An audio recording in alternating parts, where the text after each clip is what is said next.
Hello and welcome back to the channel. Today I'm playing YouTube chess. You may have seen the games YouTube added called YouTube playables. One of these playables is chess. My goal is to beat every level. Let's get started with level 1. Alright, so we're gonna go ahead and go in, and I think it's hilarious the way they chose to show the levels. Level 1 is shown by a teeny tiny brain, and then as you go up the levels, the brain gets bigger inside the avatar's head, all the way up to level 6. So we have 6 games in store for us. I'm gonna go ahead and pick black and white to be randomly selected for us to play, and let's go ahead and start with level 1. All right, we do get the black pieces. Let's go ahead and play d5. And right away, we get a very Martin-esque move. This is a very beginner mistake where you kind of put the bishop right behind a pawn and it becomes a honorary pawn. We'll go ahead and basically play the London system with the black pieces. One thing I do like, can I highlight squares? No, I can't. I can only highlight pieces. Okay. I was kind of hoping I would be able to make all sorts of arrows. Okay, we get the piece moving twice in the opening, another beginner error. We get queen to d2. I wonder if I hit the queen. Oh, actually the bot defends against it. Very nice. So that was an unnecessary trade, and then we get knight back to g1. Let's go ahead and play knight to d7 with the idea of supporting c5. Opponent does castle long. I might get smoked by the level 6 bot if this is how strong the level 1 bot is playing. Because it's really interesting, it makes positional mistakes, like it moves a piece twice in the opening, or it'll develop a bishop behind a pawn, it'll put a knight on the side of the board, all positional errors, but it's not making any critical mistakes like hanging a queen, for example. So let's see, let's play rook to c8, lining up the rook with the king on the semi-open file. Knight to f4, seems to drop f2, so we'll go ahead and pick up that free pawn. h4 allows rook takes c2, and we sack a rook and a bishop for the queen rather, which does technically win us a point. So technically we are ahead by 2 points right now, but I would argue there's still a lot of chess to play. Let's play queen to f6, target the knight. Knight goes back. We'll ignore the fact that it's hitting the bishop and play rook to c8 check. King moves out of the way, and it looks like I have queen h6 here. Forces pawn to e3, and then we get checkmate. Nice. In 1 minute 49 seconds. Oh, I like that there's a timer. That definitely means this game lends itself to speedrunning. So we get 1 minute 49 second victory for game number 1. Let's go ahead and move on to level 2. All right, we're gonna go ahead and increase the brain size to level 2. All right, we get the white pieces this time, nice. All right, we'll play bishop to f4. Again, normal London system. And I'm very curious to see what kinds of errors are basically programmed into these bots as we start to get stronger. Because the first bot honestly didn't make such terrible mistakes. I mean, it was like the bot didn't hang pieces randomly. It just made beginner principle errors. So here we get bishop to g4, which I wouldn't necessarily call an error, but it is moving a piece twice where it's kind of unnecessary. Okay, we do get long castles again. These bots love to castle long, apparently. Go ahead and take back. And since our natural castling side right now is castling kingside, we will go ahead and castle kingside and be prepared for that kingside attack. Very nice. Let's play c4. Obviously, it's a race now since our opponent castled to the queen side and we castled to the opposite side of the board. Our opponent's plan is to steamroll the king side, and our plan is to steamroll the queen side. So it's kind of a race to see who can get their attack rolling a little bit faster. We get queen to f5, which is a little bit weird, since there hasn't been any opening in my position for the queen to need to become active to take advantage of. So let's play a3 with the idea of b4. Oh, b5. This is usually another beginner error where you're getting attacked on one side of the board, and instead of kind of ignoring it and leaving your pieces as far back as possible and continuing your own attack, you start to play defensive or counterattack on the side that your king is on. And usually engaging where your opponent wants you to engage doesn't turn out very good. Let's play a4 to try to open up the file. We do get that open file. Do we take with the rook or the queen? Let's take with the queen so we can connect the rooks, maybe bring this rook over to c1. Nice, we target the knight. a5, okay, that's the first free piece that we've actually gotten. We get queen back to d7. Let's double the rooks with the idea of the queen taking on a5. Nice, we'll take on a5. We threaten mate on a8. And with that, we beat level 2 in 0 seconds, question mark? Okay. Don't know why it says that we beat it in 0 seconds, but you know what? I'll take it. Let's go to move on to level 3. All right, let's go ahead and boost the brain size to level 3. We're now halfway through, and this really hasn't taken us all that long. All right, we get the white pieces again. Nice. I feel like level 2 was somehow weaker than level 1. I mean, level 1 made more mistakes, but Okay, f5 with the idea of f4, so we play e3 to stop that idea. Knight to c6, we'll play c3. What? Okay, hold on. These brains are not getting any bigger. That's definitely just a free pawn, isn't it?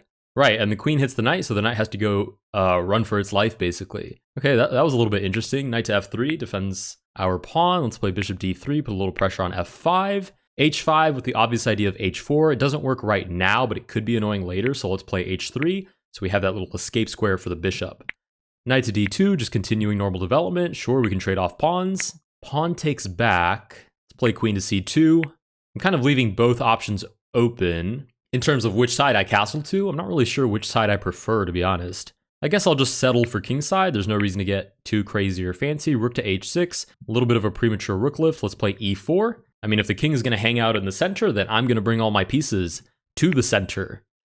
All right, we have knight to d6 check. d5 obviously targets our knight, so we have to do something about it. There's also knight to c5, but honestly, that check just looks so amazing, I have to take it. King to d7. Are there any spectacular tactics that I'm missing here? I don't really think there are. Let's play a4, open up the queen side, since that's where the king is running to. h4 targets the bishop.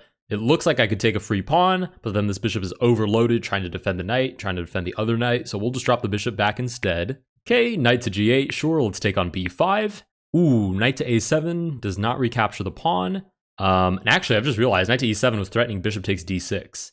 So obviously by taking this pawn, we were threatening the knight, so it would have been a fair trade anyways, and we would have won a pawn. But for knight to a7, if I take this free pawn, I lose this knight. So let's play knight to e5 check. King c7, nice. I was hoping the opponent would take on d7, and then I had knight to f7 discovered check by the bishop, and then the knight can win the queen. But we get king to c7 instead. Let's play b6, lure the king out a little bit more, nice. Now we do have to protect this knight, but the king is so exposed that I almost feel like ignoring it. So let's play queen to b3, check. King goes back to c7. Queen b7 seems to force the capture on d6. Let me make sure that there's not mate here before I play knight f7. Okay, let's play knight to f7. King c5 seems to be forced. There's no way. And then b4 is mate? Oh, that was amazing. Okay, it seems like our timer just completely gave up on us. It worked one time and it hasn't worked since. But with that, we beat level 3. Let's go with a pretty spectacular mate at that. Let's go ahead and move on to level 4. All right, boost the brain size. Level 4 out of 6 now. And we get the black pieces for this one. Let's play d5. Knight to c3, sure. e4. Okay, it seems that these bots resort to playing badly by either moving pieces twice or giving away free pawns. Okay, bishop to g5. Okay, maybe my opponent is actually trying to take advantage of my knight placement to take it and then win back on e4. That's possible. Let's play knight to d7 to try to make that difficult. Bishop to b5, we play c6, boot the bishop. And if I play e6 now, knight just takes on e4. So let's play h6. Hello, boot the bishop. Okay, bishop takes, we take back. And after that little kerfuffle, it seems we've held on to this pawn. d5 is super aggressive. If I take, my opponent takes back, takes. That looks survivable, so let's go ahead and bite. Bishop takes is really interesting. Let's take back. Oh, and the idea is queen takes. So if I trade queens, there's the threat of knight to c7, forks the king, forks the rook. Okay, so let's forfeit the e4 pawn, which my opponent quite handily won back, and play bishop to e6 instead. Maybe we can get ahead on development. Oh, queen takes b7. Okay, let's play g6. We're going to ignore the pawns and just try to get ahead in development instead. Okay, obviously the queen is under attack. We have to deal with that. Let's play queen to c8. Okay, queen takes e4. Let's finish our development. And after knight to b5, it seems like we can just castle out of the way. And I'm speaking slowly because I'm watching out for any free pieces our opponent might be leaving on the table. We get knight to d4. Threatens the bishop, sure. Let's go ahead and take with our bishop. And now that the opponent has recaptured with the rook, bishop to f5, trying to win the c2 pawn, and it seems we will get it. So let's go ahead and take on c2 with the queen. Knight to e2, almost certainly the best move, trying to get that castle in as quickly as possible. I don't believe there's anything we can do to stop our opponent from castling, so let's just take on b2. Rook goes back, I play check. Rook goes back again, and then we win the a2 pawn. Nice, opponent finally castles, and after that, honestly, very stressful opening, we do walk away with 2 extra pawns. Let's go ahead and offer a rook trade. Obviously, we're interested in entering an endgame, considering we are up 2 pawns, and there aren't too many pieces on the board, so we just need to trade off the final few. Let's play queen to e6 with the idea of bishop g4, okay. Rook to e1 ignores the rook trade, or rather gets it off the board, and moves the rook off the diagonal that the queen and the rook were sitting on. Let's move the queen over to f6. Oh, but then we get forked with knight to d5. Oh, that was a terrible mistake. Okay, so now the rook and the knight are both targeting e7, and we've got to move the queen somewhere. Let's not move her to c6, where there's just knight takes e7, and then we lose the queen. Instead, I guess we'll just settle for queen to d4. Oh, the issue is knight takes e7 also threatens knight takes f5. So the queen still needs to be defending this bishop. Let's play queen to g5. Knight takes. Let's move the king to h7. We do get that trade. I'm going to try to go for a queen trade while we're at it. Okay, opponent still ignores it. We're only up one pawn now. Queen to c6. Probably threatening queen to c7, which could be a little bit annoying. The issue is here, how do I prevent rook to e7 and then queen to c7, which takes control of the 7th rank and puts me in a very defensive position. Let's try queen to d7, again trying to force that trade. Queen to f6 dodges it, but now I can play rook to e8 and offer that trade again. Okay, rook to a1. Let's go ahead and start pushing this pawn. I need to have some sort of pressure on my opponent's position, and it's not just going to manifest itself.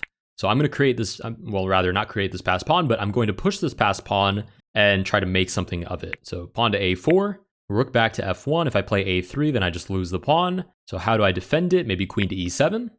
Seems to work. Nice. Pawn to a3, pawn to a2, and ooh, rook to e1. Blunders mate. We take back with the rook, and then we do get that back ranked mate again, apparently in 0 seconds. We defeat level 4. Let's go ahead and move on to level 5.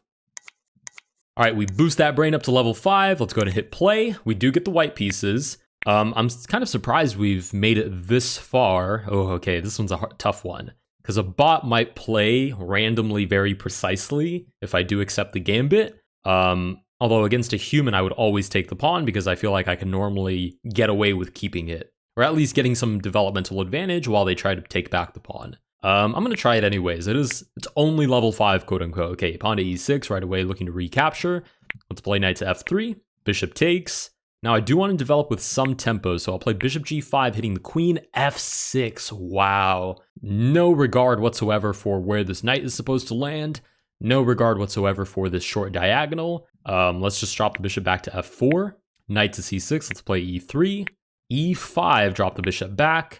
We do give our opponent a pretty strong center.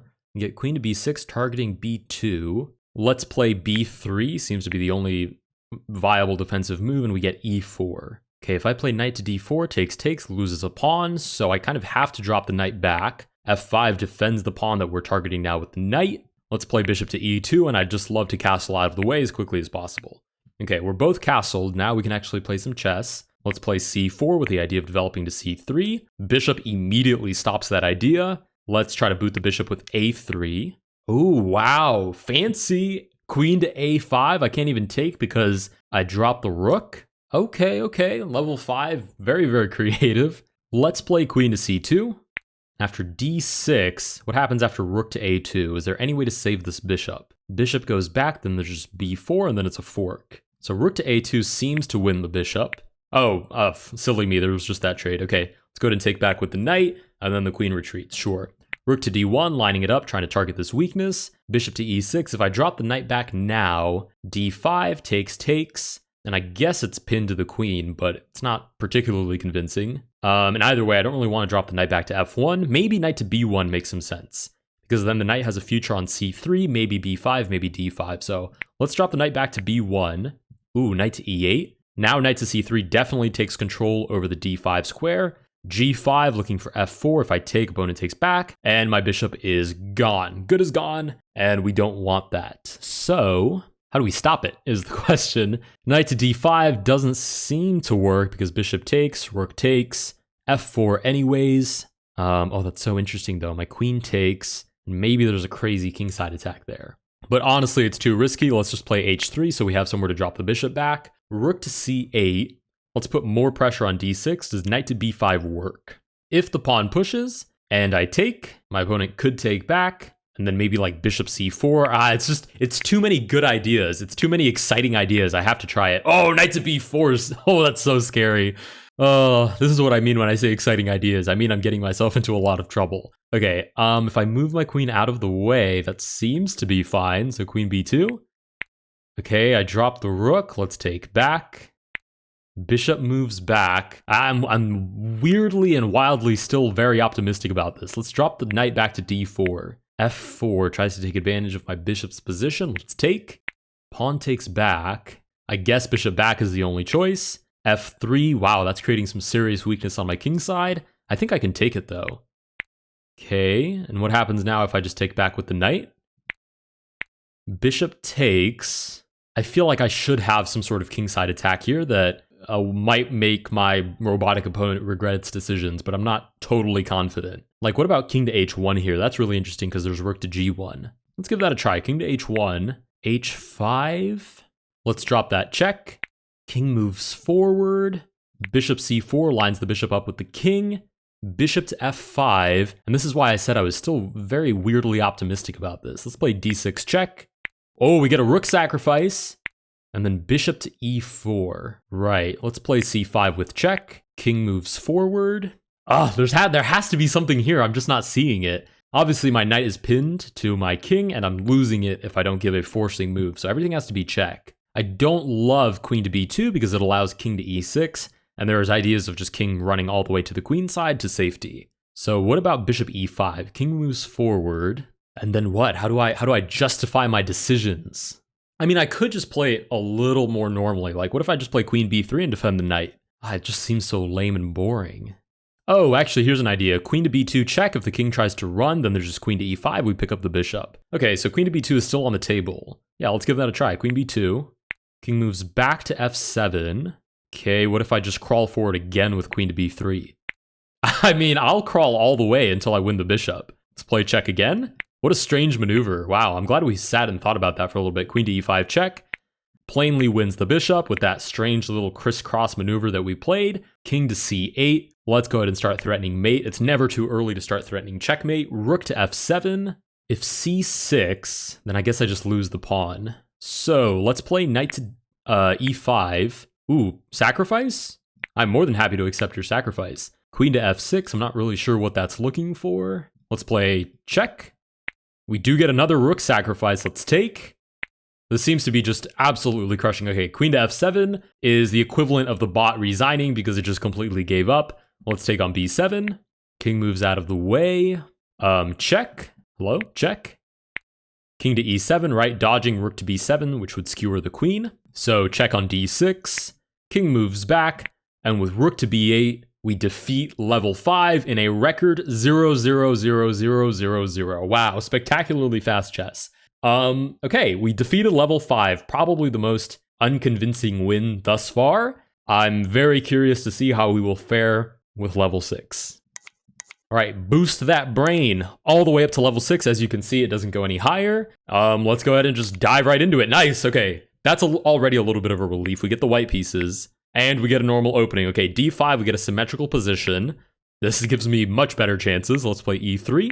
Okay, oh my goodness. Either the person that programmed this loves, and I mean loves, gambits, or these bots are programmed to give away, or rather play at their level by giving away pawns. So let's go ahead and take a pawn, I guess. g5, drop the bishop back. Oh my goodness, what is this? Knight to h6, okay. I'm going to assume the idea is bishop g4, or knight to f5, get rid of the bishop, take on e5. Neither of which I'm particularly impressed nor convinced of, but let's just play knight to f3. Let's just play it normally, right? We do get bishop g4. Normally I play bishop d3 in the London, but we've kind of gone off the rails here a little bit. So let's play knight to d2. Okay, wow, we get both of those ideas. Okay, nail on the head. I wasn't sure what was happening, but we were right about both moves, bishop g4 and knight to f5. Let's play bishop e2. I'd rather just break the pin. Take back with the knight, so somebody's defending the e5 pawn after the knight trades for the bishop. Oh, but we get queen to e7 instead. Okay, so the threat is still knight takes bishop, and then when I take back, there's only one defender of the pawn, and then my opponent has 2 attackers. But is d5 free? Looks free to me, and it stops long castle, so I'll go ahead and take it. Queen to b4. Oh, takes b2. Aha. So it wasn't really free. Let's play queen back to d2. Opponent takes on b2, and we will take that as our hint to just castle. Okay, rook to d8, hits the queen. Let's play queen to c1, offer a queen trade. Okay, opponent dodges it. Rook to b1, targeting b7. Wow, bishop to a3. There's only one good move for my queen, and that's queen to e1. Offers another queen trade, but drops c2. But my opponent in turn drops b7. So maybe we're fine here?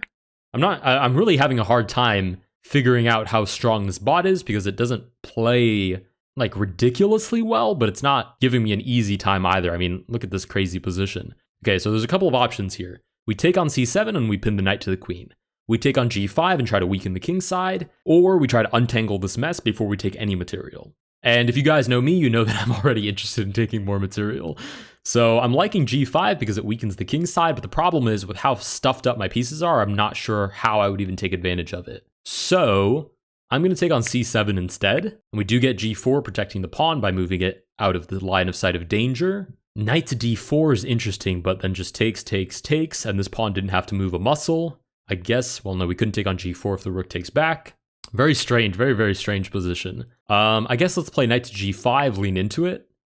Bishop back to e7, hits the knight. I have no idea what's going on in this position. It's so terrible to look at. There's the idea of h4. The idea of en passant, the knight takes on h3, and we kind of save everybody. So let's give that a try, h4.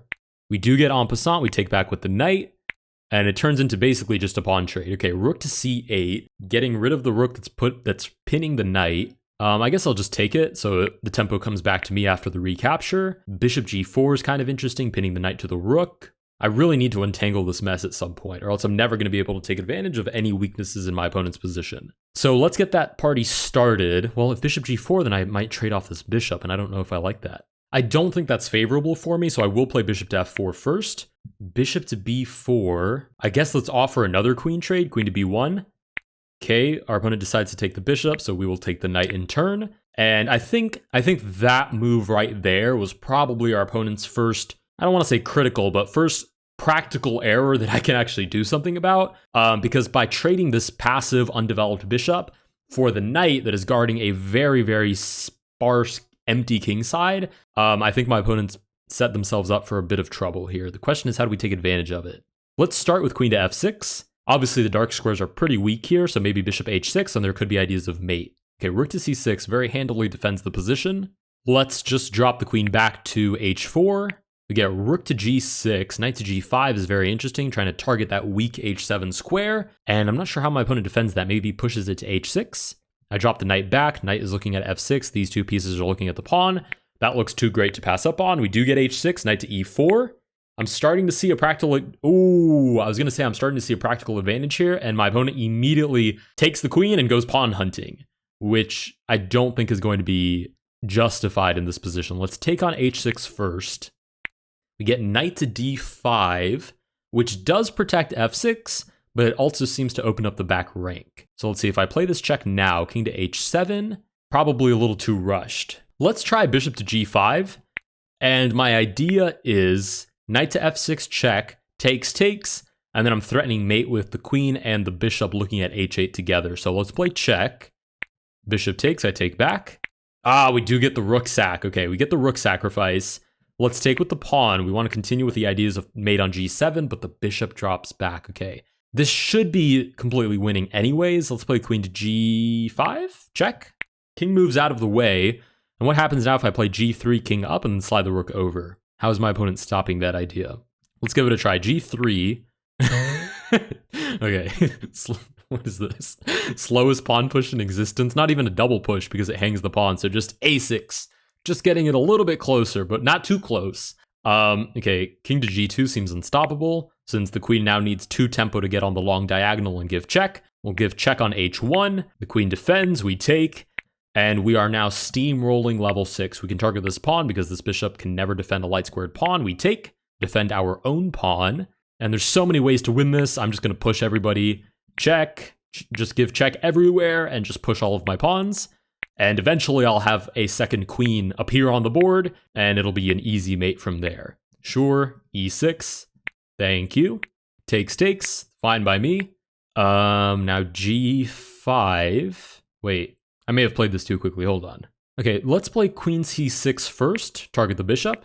Okay, bishop moves back. I mean, the queen defends the pawn. There's really no objective issue there. Let's play queen to d7. Bishop moves away, and now we can play check. Draw the king away from defending e7. We push. Bishop sacrifice is basically forced. And we have a gorgeous king and queen endgame. Nice, we just push. And we'll go knight method for this mate. So you just want to keep the queen a knight's distance away from the king.